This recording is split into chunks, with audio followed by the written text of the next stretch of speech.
Hello friends, मैं नटराज मेहर आपको स्वागत करता हूं आपके अपने यूट्यूब चैनल मेहर ट्यूटोरियल्स पर।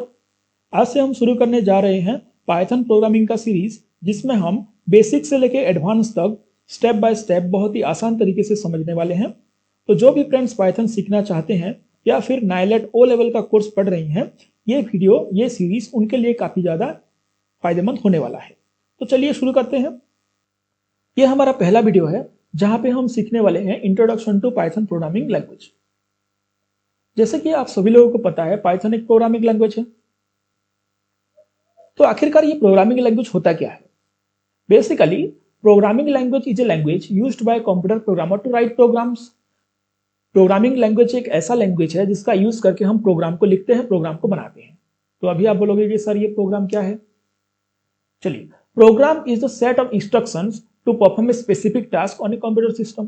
प्रोग्राम क्या है? सेट ऑफ इंस्ट्रक्शंस कि कंप्यूटर में हमको क्या कुछ ऑपरेशन परफॉर्म करवाना है, उसको बोलते हैं हम इंस्ट्रक्शंस। क्या इंस्ट्रक्शंस देना है, क्या कमांड हमको परफॉर्म करवाना है, क्या टास्क परफॉर्म करवाना है। तो प्रोग्राम क्या है? Collection of instruction. प्रोग्राम के माध्यम से हम कंप्यूटर को कमांड देते हैं कि क्या कुछ ऑपरेशन, उसमें क्या कुछ टास्क परफॉर्म करवाना है। ठीक है। अभी आप बोलोगे कि सर हम तो सॉफ्टवेयर के थ्रू, एप्लीकेशन के थ्रू ऑपरेशन परफॉर्म करवाते हैं। देखिए, सॉफ्टवेयर क्या है? Software is the collection of programs. ठीक है, बहुत सारे प्रोग्राम्स को मिला करके एक सॉफ्टवेयर बनता है। तो बेसिकली प्रोग्राम का ही यूज करते हैं हम किसी भी टास्क को परफॉर्म करवाने के लिए कंप्यूटर में। ठीक है, प्रोग्राम के बारे में फिर हम आगे बात करेंगे। अभी हम देखेंगे कि प्रोग्रामिंग लैंग्वेज क्या कुछ फीचर्स हमें प्रोवाइड करता है कोड को लिखने के लिए। ठीक है, it provides linguistic framework for describing competitions, यानी कि ये एक ऐसा एनवायरनमेंट प्रोवाइड करता है जहां पे हम जितना भी हमारा जो इंस्ट्रक्शंस है उसको हम अच्छे से डिफाइन कर सके, अच्छे से डिस्क्राइब कर सके। Secondly, a programming language is a notational system or syntax system intended primarily to facilitate human machine interaction. Programming language हमें एक नोटेशनल सिस्टम प्रोवाइड करता है, एक सिंटेक्स सिस्टम प्रोवाइड करता है, जिसके माध्यम से सिंटेक्स का यूज करके हम इसके कोड को अच्छे से लिख सकें। जैसे कि हम HTML की बात करें तो HTML में क्या होता है? हम टैग का यूज करते हैं कोड को लिखने के लिए। ठीक है, तो यहाँ पे सिंटेक्स का यूज करेंगे हम कोड को लिखने के लिए, और मशीन के साथ हम कम्युनिकेट करेंगे। जैसे कि हमने देखा, a computer program is a set of instruction that can be executed by a computer to perform a specific task। यानी कि प्रोग्राम का यूज हम कंप्यूटर को कमांड देने के लिए, यानी कि कंप्यूटर में कोई भी टास्क परफॉर्म करवाने के लिए करते हैं। तो आखिरकार ये प्रोग्राम रन कैसे होता है, कैसे एग्जीक्यूट होता है? ये जो सॉफ्टवेयर है, ये जो प्रोग्राम है, ये जो एप्लीकेशन है, ये एक्चुअल में कंप्यूटर के अंदर रन कैसे होता है, आइए थोड़ा सा देखते हैं। नीचे वाले इमेज में आप देख सकते हो कि यहाँ पे हमने एक प्रोग्राम लिखा है। मान लीजिए ये एक हमारा प्रोग्राम है, इसमें कुछ कोड लिखा हुआ है, जैसे कि इंट मेन काउंट रिटर्न 0, कुछ कोड हमने यहाँ पे लिखा है सिंटेक्स के माध्यम से। ऐसे ही सिंटेक्स लिखा जाता है, तो कुछ कोड हमने लिखा है। अगर हम इस प्रोग्राम को रन करवाना चाहें तो कैसे रन कर सकते हैं? मान लीजिए कि ये एक सॉफ्टवेयर है। ठीक है, तो इसी सॉफ्टवेयर को हम अगर रन करवाना चाहें, एग्जीक्यूट करवाना चाहें, तो कैसे करेंगे? तो जैसे ही हम ये जो सॉफ्टवेयर है इसमें डबल क्लिक करेंगे और रन करेंगे, या फिर ये प्रोग्राम को हम जब रन करेंगे तो इसका एक कॉपी कंप्यूटर के मेमोरी में जाके लोड हो जाएगा। जो कंप्यूटर का जो प्राइमरी मेमोरी है, जिसको हम रैम बोलते हैं, रैंडम एक्सेस मेमोरी, उसमें जाके इसका एक कॉपी लोड हो जाएगा और वहां पे जाके एग्जीक्यूट होगा। ठीक है, तो यहाँ पे एक थोड़ा सा दिक्कत है। दिक्कत क्या है कि कंप्यूटर को सिर्फ 0101 से मतलब है कि इसको सिर्फ बाइनरी लैंग्वेज आता है और दूसरा कोई लैंग्वेज नहीं आता। तो कंप्यूटर कैसे एग्जीक्यूट करेगा? कि कंप्यूटर का जो मेमोरी है उसमें सिर्फ बाइनरी लैंग्वेज ही यूज होता है, 0101 जिसको हम बोलते हैं। ठीक है, बाइनरी लैंग्वेज और मशीन कोड भी बोलते हैं, तो मशीन कोड का ही यूज होता है। तो कंप्यूटर में हमने ये जो प्रोग्राम है, ये प्रोग्राम में हमने क्या किया है, यहाँ पे हमने इंग्लिश लैंग्वेज में सारा कुछ कोड किया हुआ है, जिसको हम हाई लेवल लैंग्वेज भी बोलते हैं। ठीक है, ये जो कोड है ये ह्यूमन रीडेबल लैंग्वेज है, हमको पता है कि ये क्या लिखा है, लेकिन कंप्यूटर को थोड़ी ना पता है कि ये क्या लिखा है। उसको तो 0101 से मतलब है, तो कैसे समझ में आएगा? इसीलिए एक ट्रांसलेटर की यहाँ पे जरूरत पड़ती है, जिसको हम बोलते हैं कंपाइलर और इंटरप्रीटर। ठीक है, यहाँ पे जितना भी कुछ कोड लिखा हुआ है इसको ट्रांसलेट करने के लिए, यानी कि 0101 में बाइनरी लैंग्वेज में कन्वर्ट करने के लिए यहाँ पे एक सॉफ्टवेयर का यूज होता है, जिसको हम कंपाइलर या फिर इंटरप्रीटर बोलते हैं। और कंपाइलर और इंटरप्रीटर के थ्रू हम इसको 0101 में कन्वर्ट करके कंप्यूटर को दे देंगे। अगर कंप्यूटर के रैम में जाके 0101 में जाके सेव हो जाएगा, उसके बाद कंप्यूटर इजीली अंडरस्टैंड कर पाएगा। तो इसी तरीके से प्रोग्राम जो है वो एग्जीक्यूट होता है। अभी हम देखेंगे कि जो कंपाइलर है और जो इंटरप्रीटर है, इसके अंदर इन दोनों के बीच डिफरेंस क्या क्या है, difference between compiler and interpreter, difference क्या क्या है हम देखेंगे। देखिए, both compiler and interpreter converts a program human readable language into machine code. यानी कि जो ह्यूमन रीडेबल लैंग्वेज है, जितना भी कोड हमने लिखा वो सारा कुछ कोड हमने ह्यूमन रीडेबल लैंग्वेज में लिखा, इंग्लिश लैंग्वेज में लिखा। देखिए human readable language, high level language, ये दोनों सेम ही है, ठीक है। कंपाइलर और इंटरप्रेटर इन दोनों का काम सेम है। ये क्या करेंगे, हमने जो कोड लिखा अपने लैंग्वेज में, हाई लेवल लैंग्वेज में, उसको मशीन कोड में कन्वर्ट करेंगे, यानी कि बाइनरी कोड में कन्वर्ट करेंगे, ठीक है। तो दोनों का काम सेम है, हाई लेवल लैंग्वेज को बाइनरी कोड में कन्वर्ट करेंगे। लेकिन इनका जो काम करने का तरीका है, कन्वर्ट करने का तरीका है, ट्रांसलेट करने का तरीका है, वो थोड़ा सा डिफरेंट है। क्या है, चलिए देखते हैं। पहला डिफरेंस है, compiler converts a program into machine code as a whole. जब भी कंपाइलर किसी प्रोग्राम को कन्वर्ट करेगा, ट्रांसलेट करेगा, तो एक ही बार में जितना भी कोड है, सारा कुछ कोड को एक ही बार में कन्वर्ट करेगा। बट इंटरप्रेटर में ऐसा नहीं है। इंटरप्रेटर में क्या है, it converts the data line by line. ये क्या करेगा, लाइन बाय लाइन कन्वर्ट करेगा। ये है डिफरेंस, ठीक है। चलिए अच्छे से समझते हैं। मान लीजिए ये हमारा प्रोग्राम है, ठीक है, ये हमारा प्रोग्राम है। तो इसको अगर हम रन करवाना है, ठीक है, इसको अगर हम रन करते हैं और यहाँ पे अगर हम कंपाइलर का यूज करेंगे तो क्या होगा, ये जितना भी सारा कुछ कोड लिखा हुआ है, इसमें जितना भी लाइन लिखा होगा, 10, 20, 100 जितना भी लाइन यहाँ पे लिखी है, सारा कुछ लाइन कंपाइलर एक ही बार में कन्वर्ट करके 0101 में कन्वर्ट करके यहाँ पे स्टोर करवा देगा, रैम में जाके स्टोर करवा देगा, ठीक है। तो कंपाइलर क्या करता है, एक ही बार में सारा कुछ कोड को कन्वर्ट कर देता है। लेकिन इंटरप्रेटर में ऐसा नहीं है। इंटरप्रेटर में क्या होगा, पहला वाला लाइन जाएगा, इसमें रन होगा, फिर उसके बाद दूसरा वाला लाइन, फिर तीसरा वाला लाइन, फिर चौथा वाला लाइन, इस हिसाब से लाइन बाय लाइन डाटा जाकर जितना भी कोड हमने लिखा है वो सारा कुछ कोड कन्वर्ट होगा, ठीक है। आई होप कि आपको समझ में आ रहा है ना। Next point, compiler creates object code file. Compiler क्या करता है, एक ऑब्जेक्ट कोड फाइल क्रिएट करता है। Interpreter does not create any object code file, ठीक है। जब भी हम प्रोग्राम को कंपाइल करेंगे तो कंपाइलर क्या करेगा, एक ऑब्जेक्ट कोड फाइल हमको क्रिएट करके दे देगा, जिसको हम बोलते हैं .exe फाइल, ठीक है, जिसको हम बोलते हैं .exe फाइल। अगर एक बार हम कंपाइलर में कंपाइल कर दिए तो हमको एक exe फाइल मिल जाएगी, जिसको हम रन करवा सकते हैं। यह हमारा हो गया एग्जीक्यूटेबल फाइल। इसका फुल फॉर्म होता है एग्जीक्यूटेबल फाइल। एक बार अगर हम कंपाइल कर दिए तो ये हमको एक exe फाइल देगा, जिसको हम अपने कंप्यूटर पे रन करवा सकते हैं। जैसे कि सॉफ्टवेयर को यूज करते हैं, ठीक उसी तरह इस एग्जीक्यूटेबल फाइल को भी हम सॉफ्टवेयर के जैसे रन करवा सकते हैं। लेकिन इंटरप्रेटर में ऐसा नहीं है। Interpreter does not create any object code file. Interpreter में कोई भी ऐसा .exe फाइल जनरेट नहीं होता, ठीक है। Next, programme execution is fast. Compiler में क्या है, प्रोग्राम एग्जीक्यूशन बहुत ही फास्ट होता है, क्योंकि एक ही बार में सारा कुछ कोड कन्वर्ट हो जाएगा, तो प्रोग्राम एग्जीक्यूशन थोड़ा सा फास्ट होगा। इंटरप्रेटर में program execution is slow as compare to compiler. Compiler के कंपैरिजन में इंटरप्रेटर में थोड़ा सा स्लो होता है एग्जीक्यूशन, ठीक है। Next point, since once program is compiled successfully an object code file is produced. एक बार अगर हम सक्सेसफुली कंपाइल कर दिए तो एक ऑब्जेक्ट कोड फाइल जनरेट होगा, जिसको हम .exe फाइल बोलते हैं। Now this object code file is executed, यानी कि हम उसी कोड को, उसी exe फाइल को यूज कर सकते हैं। जैसे कि मान लीजिए हमने एक कैलकुलेटर सॉफ्टवेयर यहाँ पे बनाया है, कैलकुलेटर का एक कोड लिखा है, ठीक है, एक प्रोग्राम बनाया है कैलकुलेटर का। अगर हम इसको कंपाइल कर देते हैं तो हमको एक .exe फाइल मिल जाएगा, और ये जो exe फाइल है हम इसको यूज कर सकते हैं एज ए कैलकुलेटर। समझ में आ गया। जैसे कि सॉफ्टवेयर, मान लीजिए कि हमारा सॉफ्टवेयर बनके रेडी हो गया, ठीक है। No need to recompilation unless we change the source code. जब तक कि हम सोर्स कोड को यहाँ पे कुछ चेंज नहीं करें, तब तक हम इसको मतलब रिकंपाइल करने की जरूरत नहीं है। अगर हम यहाँ पे कुछ चेंजेस करें तो हम फिर से कंपाइल कर देंगे, तो ये फिर से जनरेट होके आ जाएगा, फिर हम इसको यूज कर सकते हैं, ठीक है। तो जब तक हम कोड को चेंज नहीं करें, अपने जो मेन कोड है उसको चेंज नहीं करें, तो हमको रिकंपाइलेशन करने की भी जरूरत नहीं है, ठीक है। लेकिन इंटरप्रेटर में ऐसा नहीं है। इंटरप्रेटर हमको ऐसा कुछ .exe वाला फाइल जनरेट करके नहीं देता, तो इसलिए because every time we want to run a program it is interpreted again. जितनी बार भी हम प्रोग्राम को रन करेंगे हमको एक इंटरप्रेटर सॉफ्टवेयर की जरूरत पड़ेगी, जितनी बार भी हम प्रोग्राम को एग्जीक्यूट करवाना चाहते हैं, क्योंकि यहाँ पे कोई भी एग्जीक्यूटेबल फाइल जनरेट नहीं होता है, ठीक है। Next point, error detection and correction is comparatively difficult.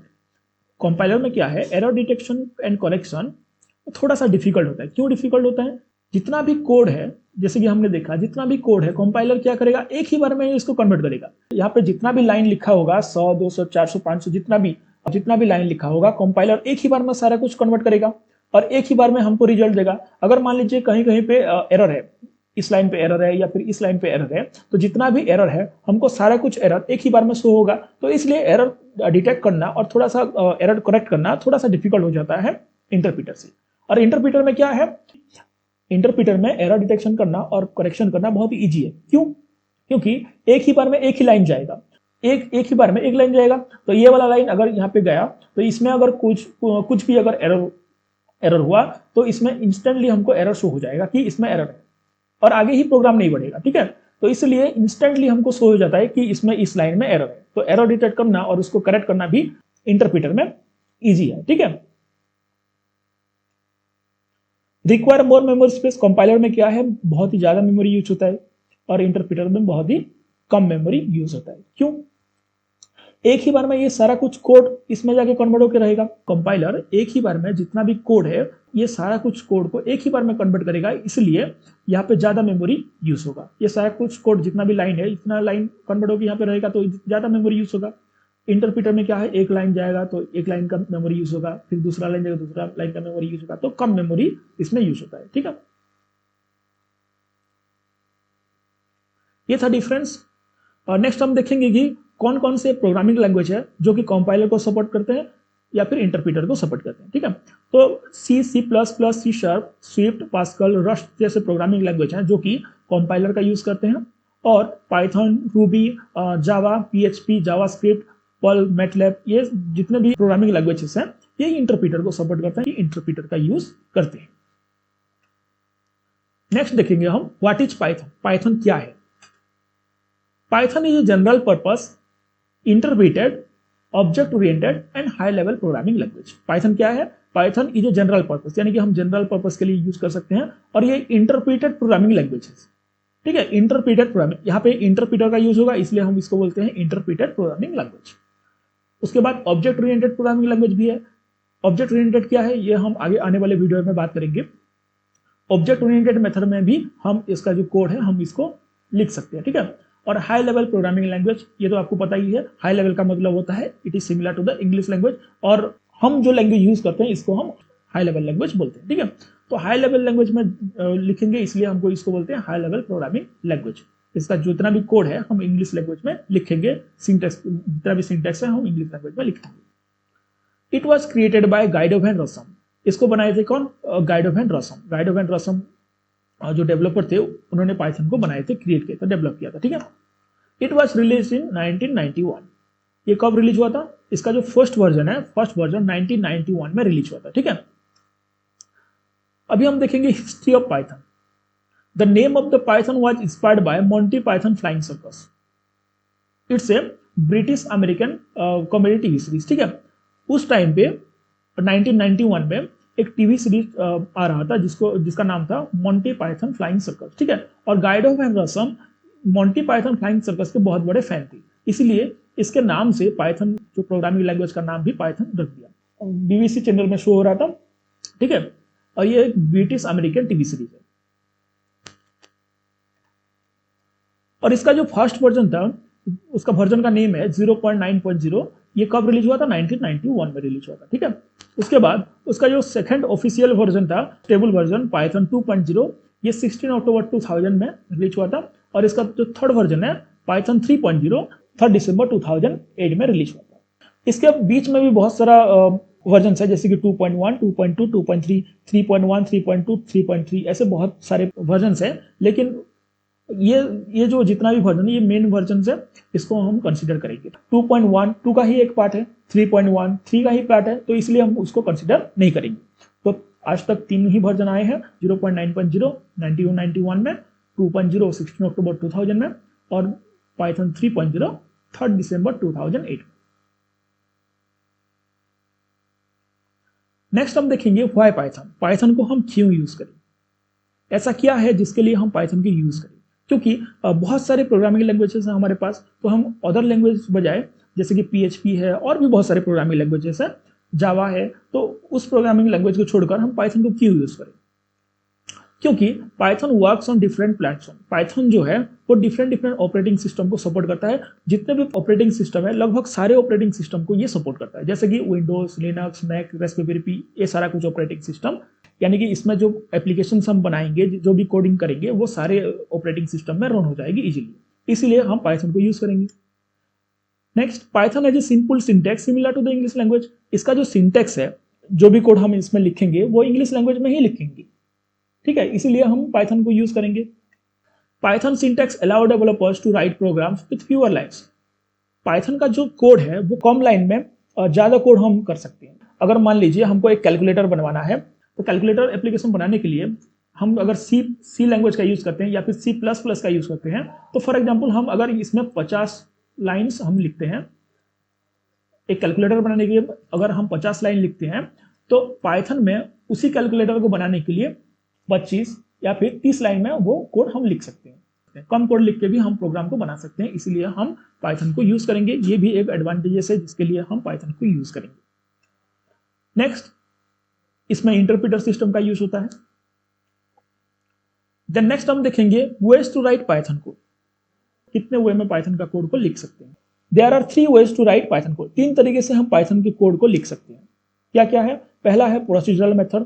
Procedural method ये बिगिनर्स के लिए बहुत ही अच्छा है। इसमें हम स्टेप बाय स्टेप हम लिख सकते हैं कोड, और प्रोसीजरल मेथड को ही हम यहाँ पे फॉलो करेंगे, क्योंकि ये बिगिनर्स फ्रेंडली है, बिगिनर्स के लिए बहुत ही ज्यादा सिंपल है, सीखने के लिए बहुत ही ज्यादा आसान है, तो इसलिए हम प्रोसीजरल मेथड को कंसिडर करेंगे। उसके बाद है object oriented method. Object oriented method थोड़ा सा डिफिकल्ट है। जब हम प्रोसीजरल मेथड में काम कर लेंगे, प्रोसीजरल मेथड को अच्छे से सीख लेंगे, उसके बाद हम ऑब्जेक्ट ओरिएंटेड मेथड में जाएंगे, ठीक है। तो ऑब्जेक्ट ओरिएंटेड मेथड थोड़ा सा डिफिकल्ट है as compare to procedural method. उसके बाद फंक्शनल मेथड। फंक्शनल मेथड जिसमें हम फंक्शंस का यूज करेंगे प्रोग्राम को लिखने के लिए, तो ये भी थोड़ा सा डिफिकल्ट है। प्रोसीजरल मेथड के अकॉर्डिंग ये थोड़ा सा डिफिकल्ट है, तो बिगिनर्स के लिए प्रोसीजरल मेथड ही ठीक है। उसके बाद जब हम सीख लेंगे अच्छे से, तो उसके बाद हम ऑब्जेक्ट ओरिएंटेड मेथड या फिर फंक्शनल मेथड को सीखेंगे। तो 3 तरीके से हम पाइथन का कोड को लिख सकते हैं: procedural method, object oriented method and functional method. Next हम देखेंगे यूज ऑफ पाइथन। किस किस फील्ड में पाइथन प्रोग्रामिंग लैंग्वेज यूज होता है आज के डेट में, ठीक है।